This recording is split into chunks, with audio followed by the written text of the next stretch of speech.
Well, this is Mayor Bill McMurray, and as I reflect on the past year as well as the past 4 years, I have to ask myself, not did we make a difference, but did the difference we made fall in line with the goals we established when we first took office? While there were many ups and downs along the way and some redirects, we stayed true to our strategic plan.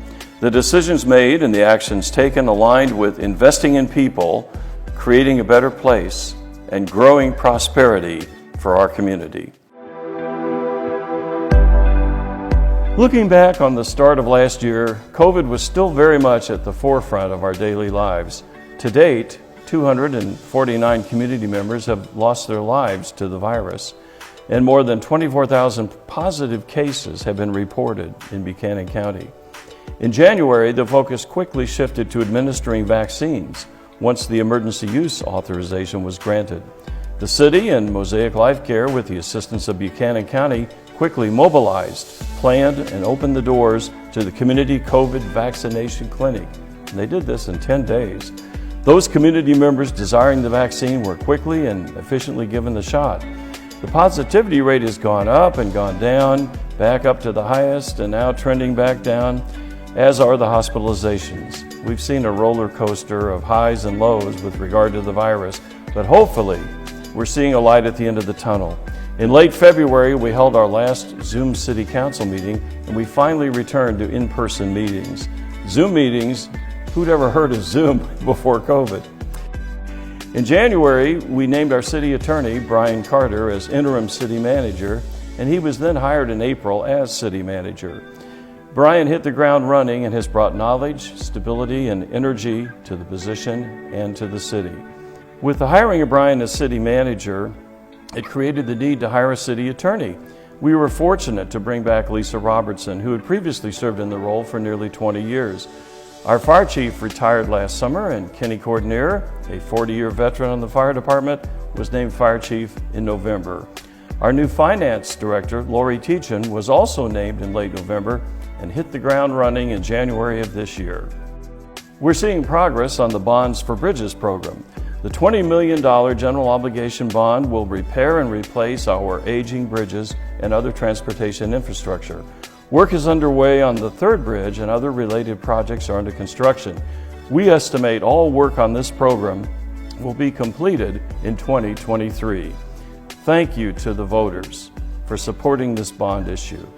When we invest in our community, we're investing in ourselves. When we invest in ourselves, we are creating a better place for everyone. When we create a better place, we are growing prosperity for us all. Our Capital Improvements Program, CIP, continues to provide funding for major public infrastructure in St. Joseph.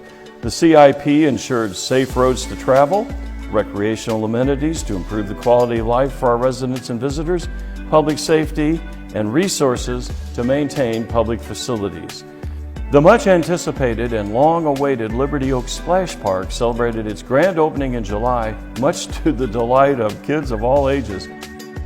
Just a few weeks ago, we celebrated the completion of the renovations to the Horace Mann Bartlett Center facility. This complex is a community asset to the Midtown neighborhood and will provide opportunities for neighborhood kids and families to engage, socialize, and enrich their lives and their community. In just a few weeks, we'll be celebrating the completion of the new fire station number 8. This will be the third new fire station built with CIP funds in the last 4 years.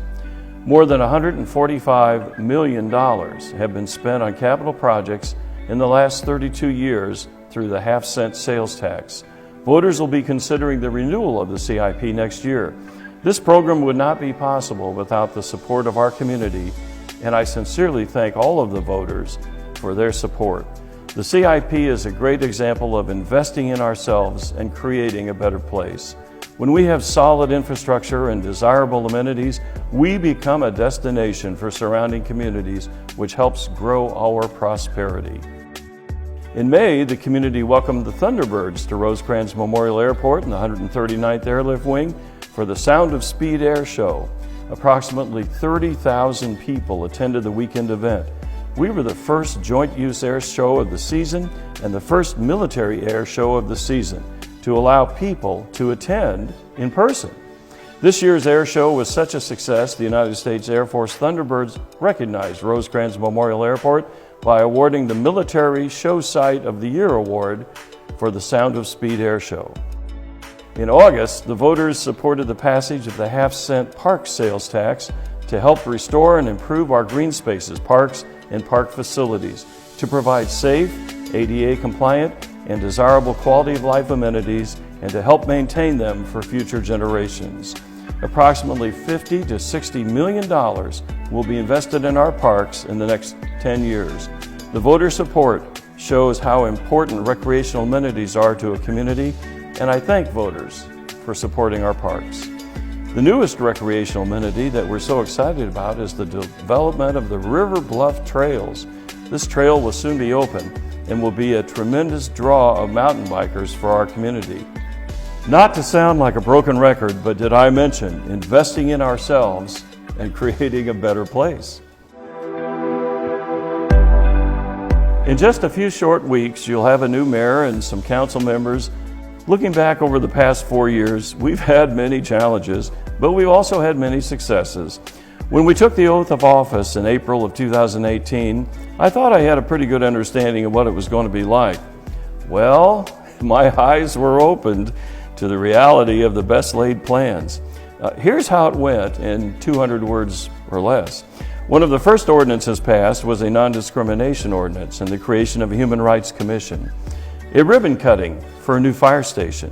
The renewal of the CIP sales tax. A ribbon cutting for another fire station.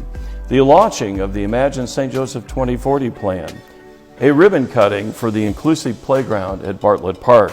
And an historical crest of the Missouri River at 32.07 feet, topping the flood of '93. We tackled community appearance by creating a land bank, addressing vacant buildings, a rental inspection program, and a grassroots citizens committee leading the effort on ways we can work to clean up our city. We passed a $20 million general obligation bond to replace our bridges. COVID, well, enough said. The departure of our longtime city manager, 2 major windstorms, a flood, an ice storm, forcing city crews to abandon scheduled projects to clean up debris and help rebuild flood-damaged infrastructure. The hiring of a city manager and the departure of a city manager. The hiring of City Manager Brian Carter, who I believe will be around for a long time, bringing energy, stability, and commitment to the job. And add to this list what I just reported for this past year, and that's kind of the highs and lows of the past 4 years.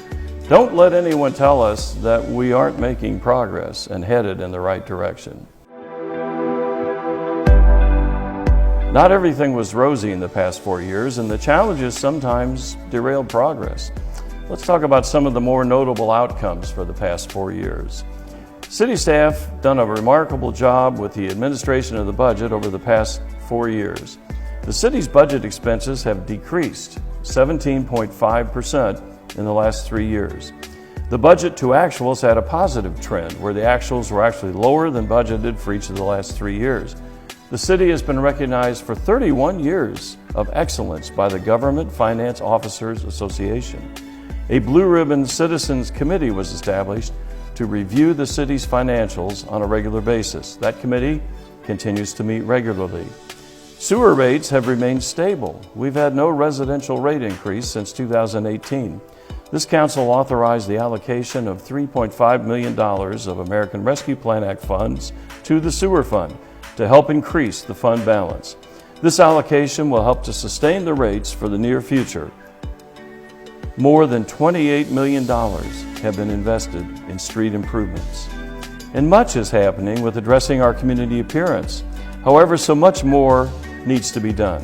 Each one of us needs to take personal responsibility to be a part of the solution. Whether it's getting outside and walking your block to pick up trash, organizing neighborhood cleanups, or talking about the problem to your neighbors and encouraging others to step up and help out. Vacant properties have been a focus area of this council. Nearly 140 demolitions have occurred over the past 4 years. Vacant property permits are now required. Rental properties are now being inspected. Landlords are now required to be licensed. Legal actions are now filed to turn administrative penalties into judgments. Municipal court fines have been increased. We have dedicated an existing staff position to help neighborhood groups and coordinate cleanup efforts, provided nearly $1.5 million in grant funds to support neighborhood stabilization and historic preservation. You'll be seeing the results from the Grassroots Citizens Committee working on anti-litter campaigns and other activities to help clean up our community. We truly are all in this together, and it will take all of us to get to where we both need and want to be to create a better place for us and for future generations. One of the first things I did after taking office was to establish a Blue Ribbon Crime Committee. This committee has continued to meet, looking at crime statistics, trends, and progress in our community. The police department actively engages in the community in different ways to foster open communication and trust with our residents. They hold a Citizens Police Academy, Cops Who Care Kids Camp, Teen Academy, and every August, the National Night Out. As a part of investing in people, we continue to look at ways to address homelessness in our community. We support the efforts of the Continuum of Care, partnered with Homebase, a national firm focused on solutions for the homelessness. We provided funding for the Crossing Outreach, partnered in the Urban Mission Project, established the Mayor's Blue Ribbon Homeless Advisory Committee, and endorsed more than $1 million of ARPA funds to address this issue. From a staff perspective, the health and police departments participate on numerous committees to provide support to the homeless population. Economic development is the foundation for building a stronger and more resilient community. Sustaining and growing local business ensures a solid sales tax revenue, which in turn creates a desirable quality of life, innovative educational system, and quality workforce. Desirable housing and quality health care, which in turn attracts new business to the community. Through the hard work and commitment of our economic development partners, we were able to stimulate more than $421 million in capital investment and created 590 projected new jobs.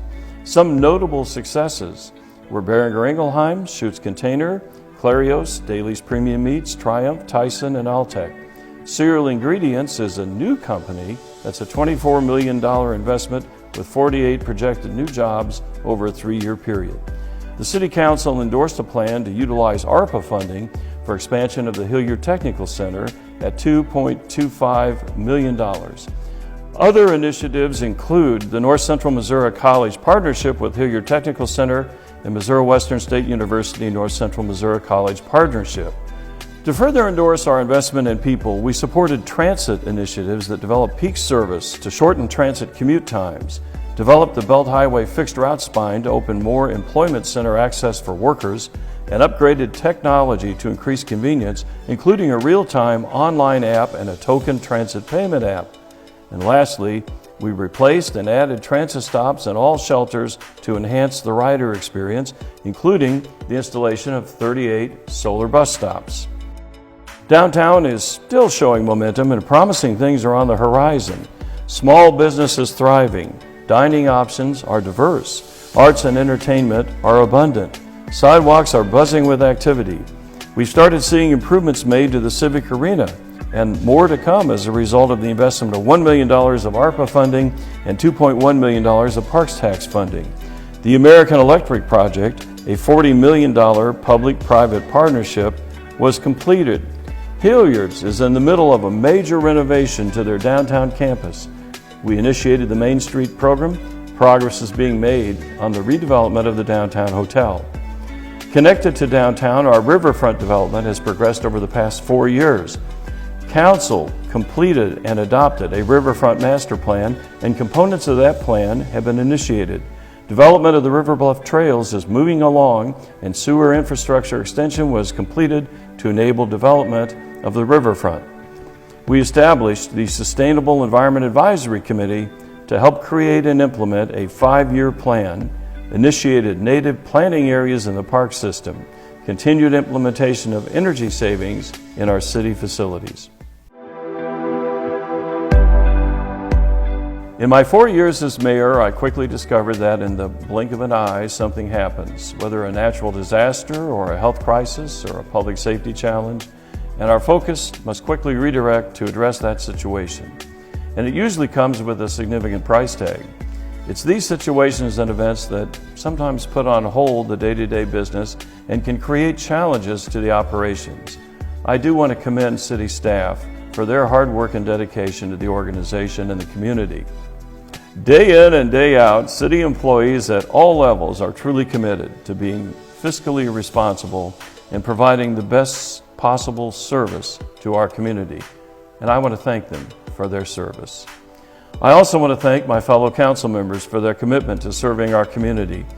Many meetings have been held over the last 4 years and many challenging decisions made. We've discussed, debated, and made decisions that we felt were in the best interest of those we serve. It wasn't always easy, but each and every member on the council is to be commended for their efforts over the past 4 years. I also ask that you continue to support not only your local government officials, but staff as well. The knowledge, dedication, and compassion that staff have will continue to serve the organization and community well. We need to continue to build on the existing partnerships and forge new ones as we all work toward the common goal of enriching the lives of our residents and growing future generations. I want to thank you for your support during my term of office.